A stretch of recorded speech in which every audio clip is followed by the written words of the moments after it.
Shalom, selamat hari Minggu bagi Bapak Ibu Saudaraku yang saya kasihi dalam kasih Tuhan Yesus Kristus. Kita bersyukur karena hari ini kita boleh bertemu lagi dalam ibadah kita kepada Tuhan. Mari kita mau siapkan hati kita, mau persembahkan pujian yang terbaik kepada Tuhan. Karena tidak dengan tangan hampa kita datang ke hadirat Tuhan, tapi kita mau menyatakan rasa syukur kita atas segala berkat yang kita terima sampai hari ini. Puji Tuhan. Segala yang kita miliki semuanya daripadamu Tuhan. Dan hari ini kami mau bawa semua persembahan kami yang terbaik hanya bagi Engkau.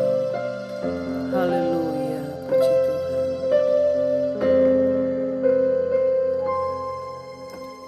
Tidak dengan tangan yang hampa ku datang ke hadirat-Mu,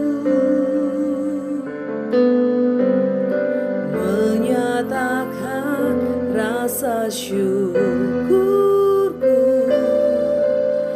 atas segala berkat-Mu. Tidak dengan tangan yang hampa ku sujud menyembah-Mu, persembahkan seluruh hidupku di atas mezbah-Mu. Segalanya yang ku miliki semuanya daripadamu, dan ku bawa persembahanku yang terbaik hanya bagimu. Segalanya yang ku miliki semuanya daripadamu, dan ku bawa persembahanku yang terbaik hanya bagimu.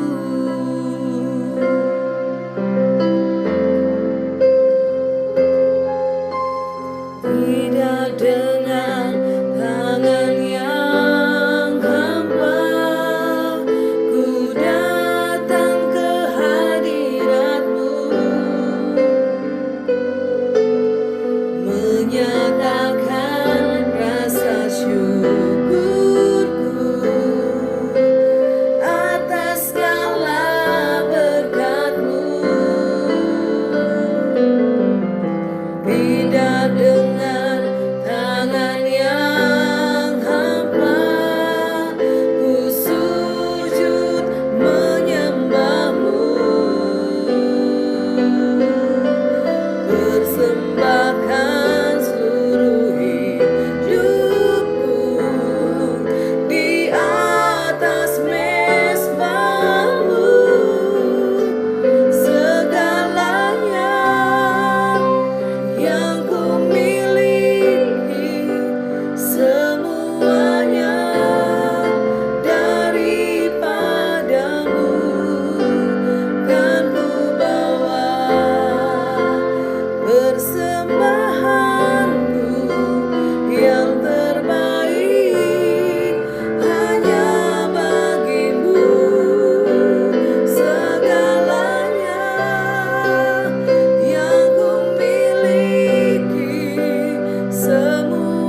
datang sujud menyembah-Mu, kami datang di hadirat-Mu untuk menyatakan rasa syukur kami atas segala berkat-berkat-Mu Tuhan.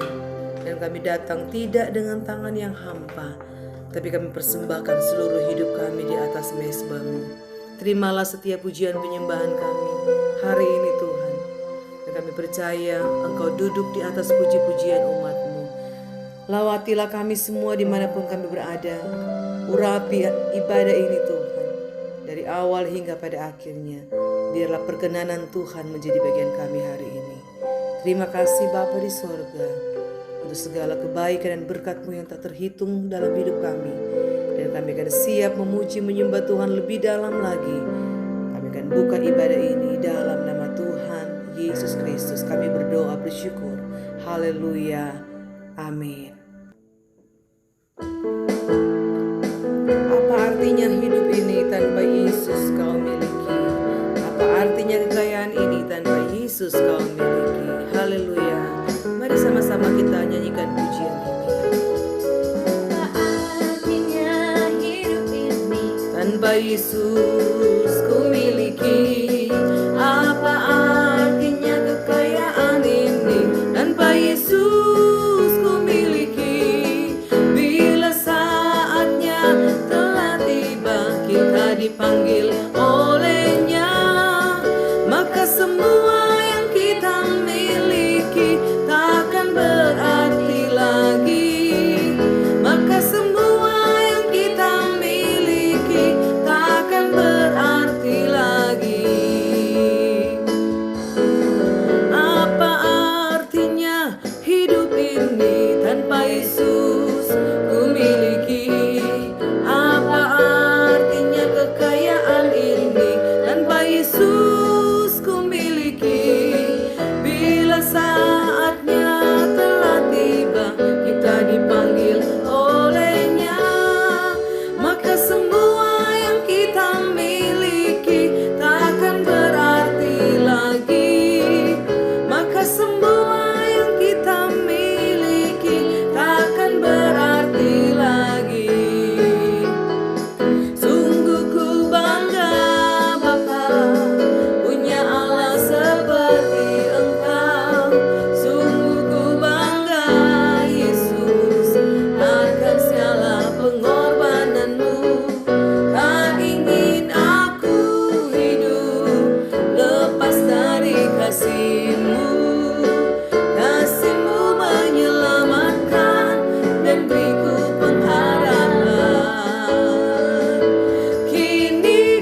ketakutan, Kau hadir di sisiku. Kau berkata, jangan takut, Kau beriku kemenangan. Kaulah Tuhan yang berjanji, tak sekalipun Kau ingkari.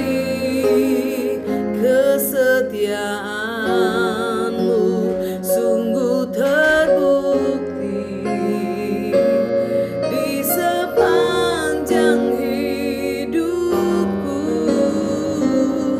Untuk selamanya ku kan setia melayani, mengasihi-Mu. Tiada Tuhan seperti-Mu, Yesus. Kau Allahku yang setia.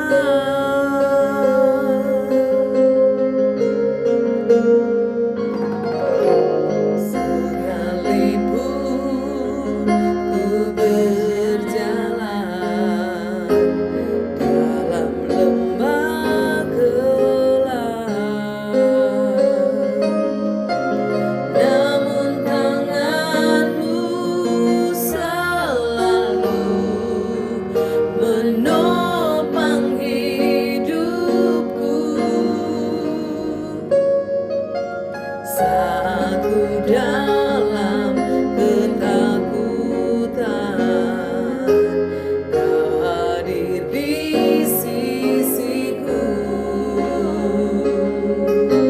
Kau berkata, jangan takut, Kau beriku kemenangan. Kaulah Tuhan yang berjanji, tak sekalipun Kau ingkari. Kesetiaan-Mu sungguh terbukti di sepanjang hidupku. Untuk selamanya ku kan setia melayani, mengasihi-Mu. Tiada Tuhan seperti-Mu, Yesus. Kau Allahku yang setia.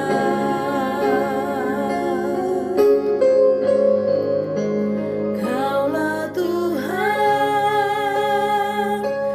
yang berjanji, tak sekalipun Kau ingkari. Kesetiaan-Mu sungguh terbukti di sepanjang hidupku. Untuk selamanya ku kan setia melayani, mengasihi-Mu. Tiada Tuhan seperti-Mu, Yesus. Kau Allahku yang setia. Tiada Tuhan seperti-Mu, Yesus. Kau Allahku yang setia.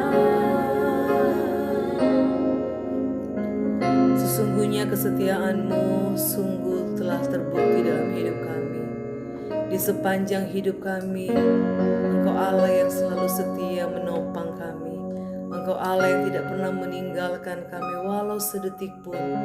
Kasih dan kuasa-Mu tidak pernah berubah, dulu, sekarang, sampai selama-lamanya.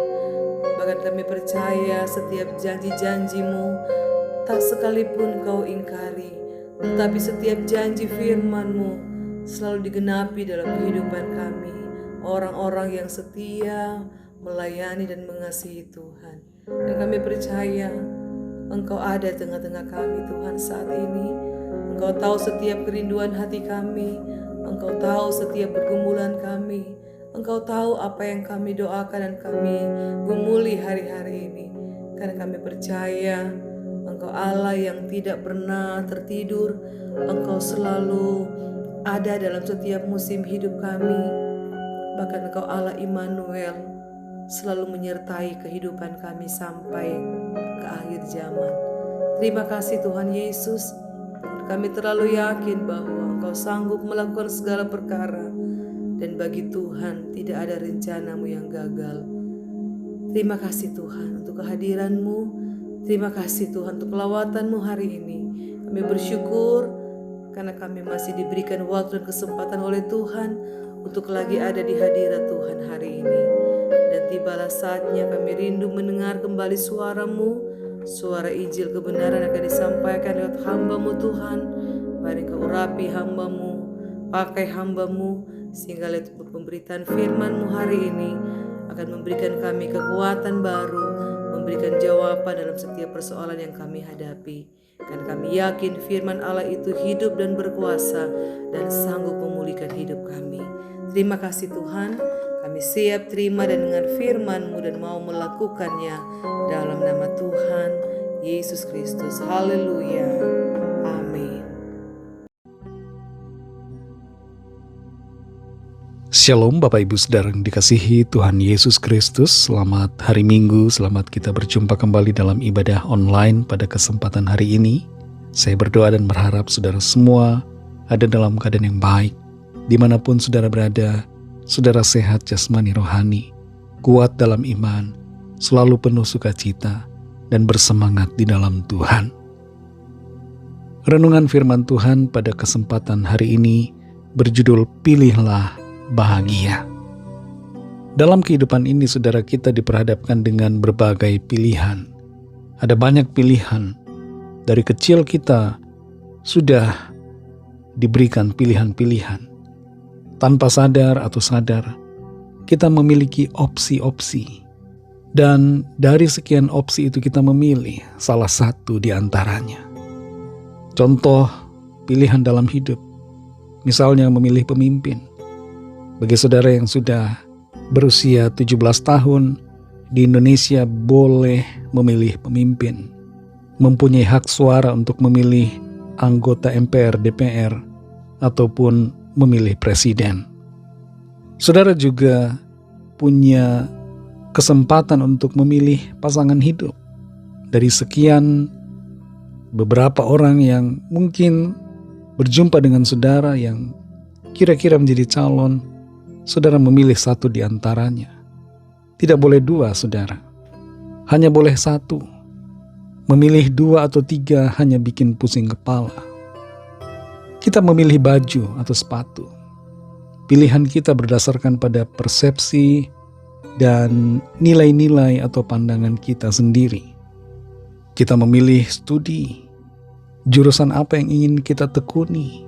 Apakah itu desain, seni kontemporer, jurusan kedokteran, jurusan ekonomi, jurusan teknik sipil, dan sebagainya.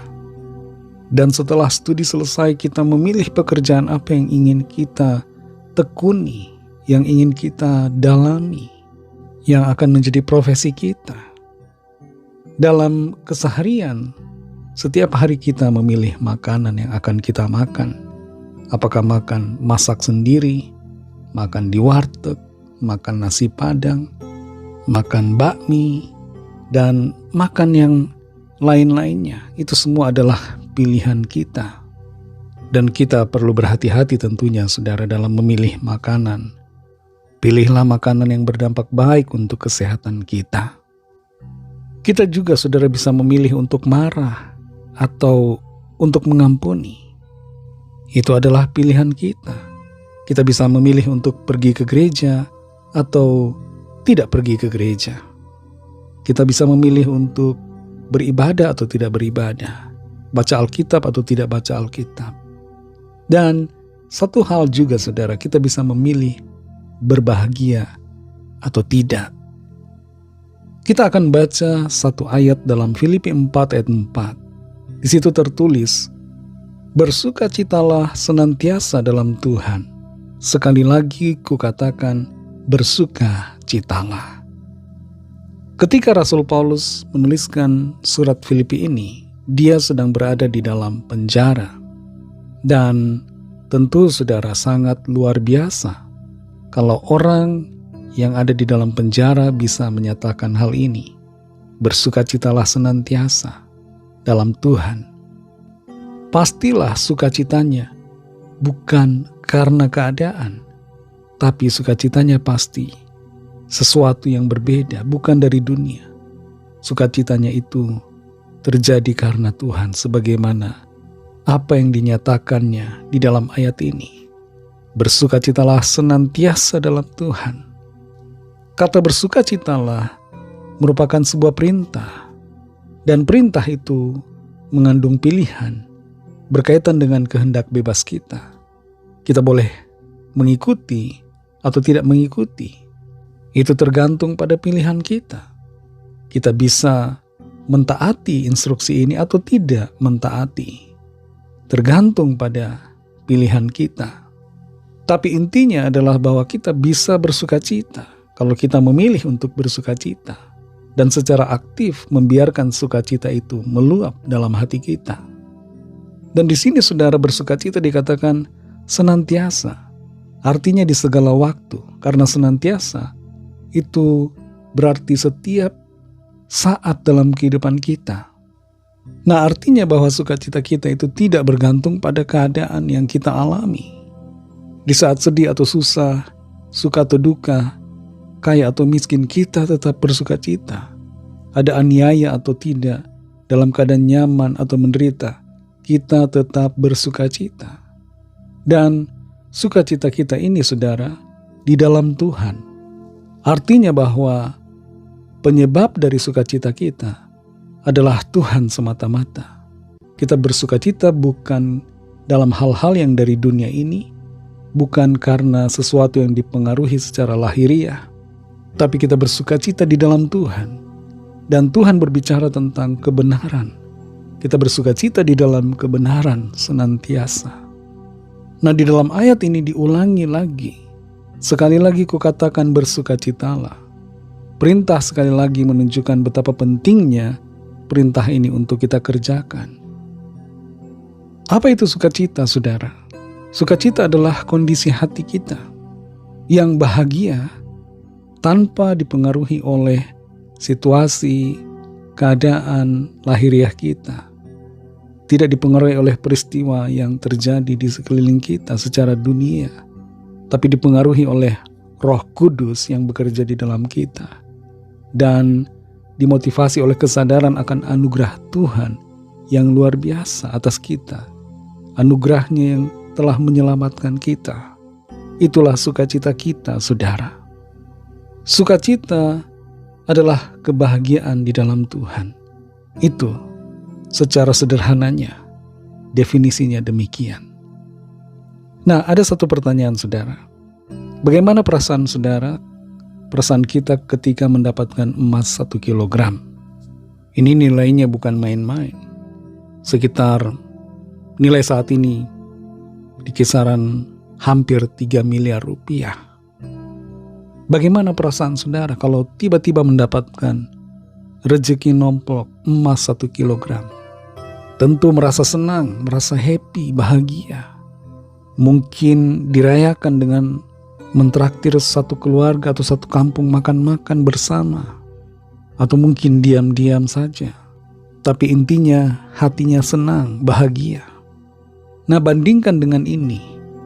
Bagaimana perasaan kita ketika kita mendapatkan sebotol air minum setelah berjalan kaki, berjam-jam di padang gurun, di tengah panas matahari yang terik dan kita sedang kehausan, sangat kehausan.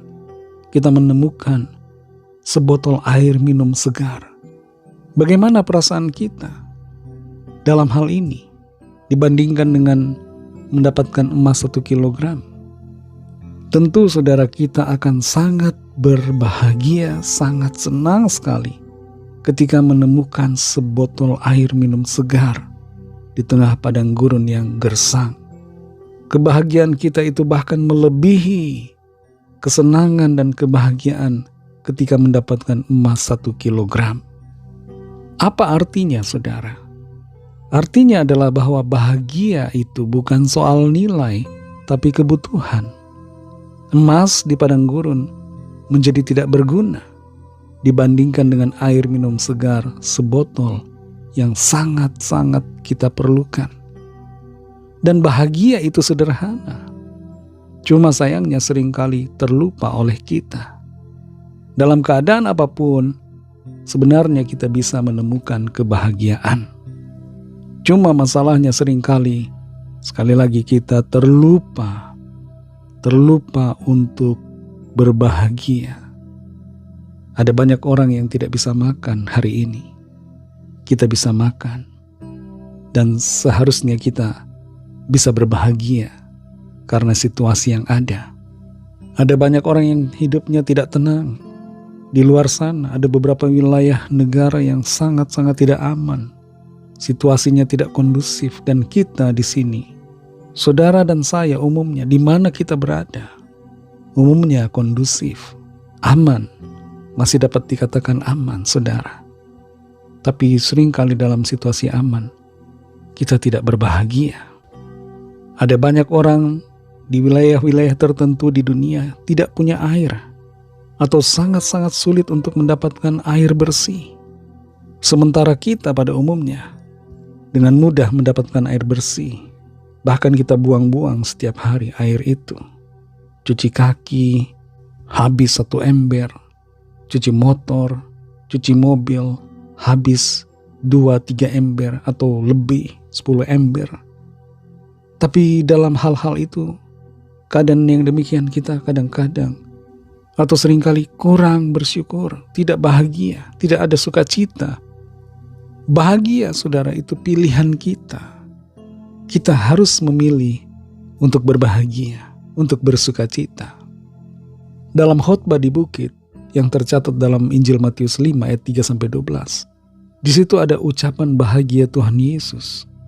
Tuhan Yesus katakan, berbahagialah, berbahagialah, berbahagialah. Siapa saja yang berbahagia? Yaitu yang miskin di hadapan Allah. Berbahagialah yang berduka cita, berbahagialah yang lemah lembut, yang lapar dan haus akan kebenaran. Berbahagialah yang murah hati, yang suci hati. Berbahagialah yang bawa damai. Berbahagialah yang dianiaya oleh karena kebenaran. Berbahagialah orang-orang yang dicela karena iman pada Kristus. Dalam semua situasi itu, kita bisa melihat bahwa kebahagiaan bisa dialami dalam keadaan apapun juga. Dan kita bisa memilih untuk berbahagia. Karena sesungguhnya dan sebenarnya kita adalah orang-orang yang berbahagia di dalam Tuhan. Kita sudah dikuduskan, sudah dibenarkan, diampuni. Dan itu sebenarnya sudah menjadi alasan yang cukup untuk kita selalu berbahagia. Ada seorang psikolog bernama Daniel Kahneman. Dia mendapatkan hadiah Nobel Prize.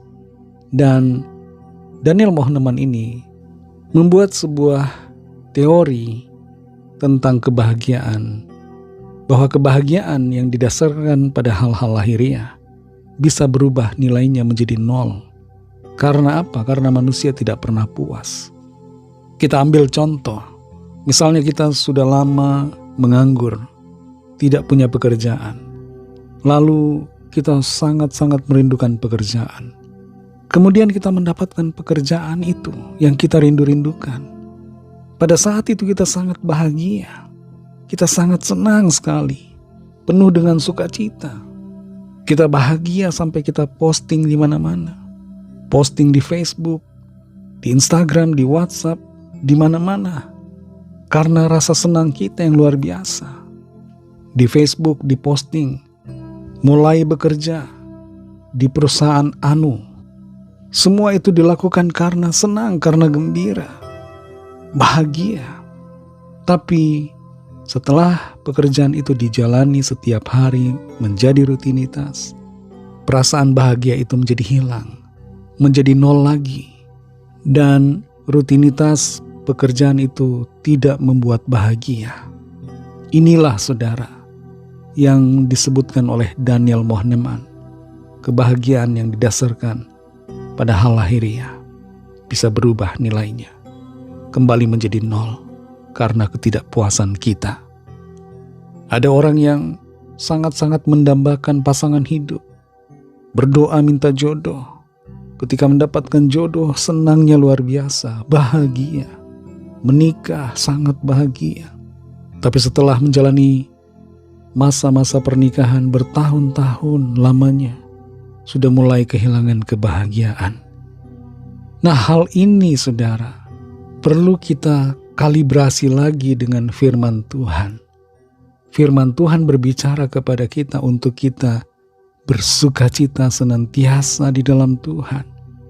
Bukan kadang-kadang, tapi senantiasa.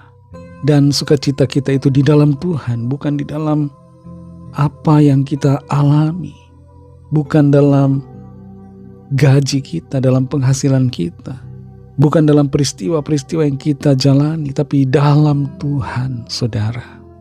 Kalau sukacita, kebahagiaan kita diletakkan di dalam Tuhan, maka sukacita kita itu tidak akan berubah dan tidak akan terganggu, tidak akan tergeser, tidak akan lenyap, sekalipun ada persoalan.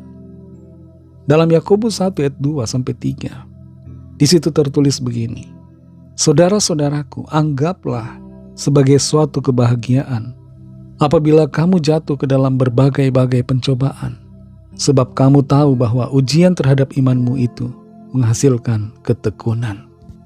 Di sini di dalam Yakobus 1 dinyatakan tentang kebahagiaan kita sebagai orang-orang percaya, yaitu bahwa kebahagiaan kita seharusnya tetap ada di dalam berbagai situasi, termasuk dalam penderitaan yang disebut sebagai pencobaan di sini. Situasi-situasi sulit, masalah, pergumulan, apapun, kita tetap harus berbahagia di dalamnya dan menyadari bahwa ujian terhadap iman kita itu menghasilkan ketekunan. Inti dari pesan firman Tuhan hari ini berbicara kepada setiap kita supaya kita bersukacita. Pilihlah untuk berbahagia di dalam segala keadaan, setiap saat, dan di dalam Tuhan. Renungkan saudara, apakah saat ini kita kehilangan sukacita? Perasaan bahagia kita tidak ada dalam menjalani hari-hari di hidup kita. Rasanya kita sudah tidak lagi bergairah, tidak ada semangat, tidak bersukacita. Kita merasa hidup kita merana, paling menderita di dunia. Firman Tuhan hari ini mengingatkan kita, mengingatkan saudara dan saya untuk pilih berbahagia. Pilihlah bahagia dalam segala keadaan. Jangan lupa untuk bersukacita, karena Tuhan itu sudah sangat baik buat kita. Dia telah menyelamatkan saudara dan saya oleh karena pengorbanannya di atas kayu salib. Tuhan telah memberikan kita anugerah, kehidupan kekal. Dia sudah sediakan bagi kita. Tuhan itu sangat baik buat kita, saudara. Janji-janjinya yang baik Dia nyatakan dan manifestasikan dalam kehidupan kita. Mari bersukacita, pilihlah bahagia di dalam Tuhan, senantiasa, bukan kadang-kadang. Setiap waktu, berbahagialah karena Tuhan. Tuhan memberkati saudara semua. Roh Kudus akan menolong saudara. Mari kita berdoa. Terima kasih Tuhan Yesus, kami bersyukur untuk firman-Mu yang sudah kami dengar. Firman-Mu memberikan kami kekuatan ya Bapa, mengingatkan kami kembali untuk kami berbahagia, memilih untuk berbahagia, bersukacita di dalam Engkau Tuhan, senantiasa di setiap waktu dan keadaan. Mampukan kami Tuhan, berikan kami kekuatan, jamah hati kami, penuhi dengan sukacita-Mu. Tolong kami Roh Kudus, bekerjalah selalu di dalam kami, sehingga sukacita-Mu meluap-luap di dalam hati kami dan terpancar di dalam kehidupan kami sehari-hari. Kami mau bersukacita Tuhan di dalam Engkau yang telah menyelamatkan kami. Ampuni kami yang sudah kehilangan sukacita. Ampunilah kami yang melupakan kebaikan Tuhan, melupakan anugerah keselamatan, dan kami menjadi kurang semangat, tidak bersukacita dalam menjalani kehidupan. Sungguh seharusnya kami bersukacita dan terus bersukacita karena Engkau Tuhan. Terima kasih untuk firman-Mu. Berkati setiap pendengar, setiap kami yang ikut ibadah online saat ini. Sukacita sorgawi memenuhi setiap hati kami. Segala kesedihan, kegalauan, kegelisahan, kehilangan semangat digantikan dengan semangat baru. Digantikan dengan iman pengharapan, kekuatan dan sukacita di dalam Tuhan. Tidak ada lagi yang depresi, tidak ada lagi yang berduka, yang mengeluh, yang bersungut-sungut karena situasi yang ada. Tapi semua kami bersukacita di dalam Tuhan. Terima kasih Tuhan Yesus. Berkatilah kami di sepanjang hari-hari ke depan dalam segala tugas aktivitas kami. Pimpin dan sertai kami Tuhan, agar kami berkemenangan dan hidup kami selalu menyenangkan hati-Mu. Lawatlah setiap dari kami yang sakit dan yang dalam pergumulan persoalan. Nyatakanlah kuasa kesembuhan, pemulihan dan jalan keluar yang ajaib bagi setiap kami. Kami percaya ada kesembuhan terjadi, ada pemulihan dalam nama Tuhan Yesus. Ada mujizat Tuhan dikerjakan, ada pertolongan ajaib yang dinyatakan. Berkatilah bangsa kami Indonesia, berkatilah para pemimpin negara kami. Dari pusat sampai daerah, berikan mereka hati yang takut akan Tuhan, dan pimpin mereka untuk mengambil kebijakan yang baik dan mensejahterakan semua orang. Berkatilah juga semua bangsa di dunia ini, berikanlah keamanan, kedamaian, kesejahteraan, dan curahkanlah roh-Mu Tuhan. Lawatlah setiap orang dari segala bangsa, supaya percaya kepadamu dan menerima anugerah keselamatan. Kami serahkan semua ke dalam tangan kasih-Mu. Dalam nama-Mu yang kudus, nama Tuhan Yesus Kristus, kami sudah berdoa dan mengucap syukur. Haleluya. Mari sama-sama kita berdoa, doa Bapa kami. Bapa kami yang di sorga, dikuduskanlah nama-Mu, datanglah kerajaan-Mu, jadilah kehendak-Mu di bumi seperti di sorga. Berikanlah kami pada hari ini makanan kami yang secukupnya, dan ampunilah kami akan kesalahan kami, seperti kami juga mengampuni orang yang bersalah kepada kami. Dan janganlah membawa kami ke dalam pencobaan, tetapi lepaskanlah kami daripada yang jahat, karena Engkau-lah yang punya kerajaan, dan kuasa dan kemuliaan, sampai selama-lamanya. Amin. Terimalah berkat Tuhan. Tuhan memberkati engkau dan melindungi engkau. Tuhan menyinari engkau dengan wajah-Nya dan memberikan kasih karunia. Tuhan menghadapkan wajah-Nya kepadamu dan memberikan damai sejahtera. Berkat dan anugerah Allah Bapa, kasih karunia dari Tuhan Yesus Kristus, dalam persekutuan dengan Roh Kudus, menyertai saudara semua, sekarang ini dan sampai Maranatha, Tuhan Yesus datang kembali, dan bahkan sampai selama-lamanya. Dalam berkat nama Tuhan Yesus Kristus, haleluya, amin. Puji Tuhan, saudara yang dikasihi Tuhan, ibadah kita secara online sudah selesai, tapi ibadah secara pribadi kepada Tuhan terus berlanjut, karena ibadah yang sejati adalah kehidupan kita yang dipersembahkan kepada Tuhan setiap hari. Tuhan Yesus memberkati saudara semua. Sampai jumpa dalam ibadah online yang selanjutnya. Haleluya.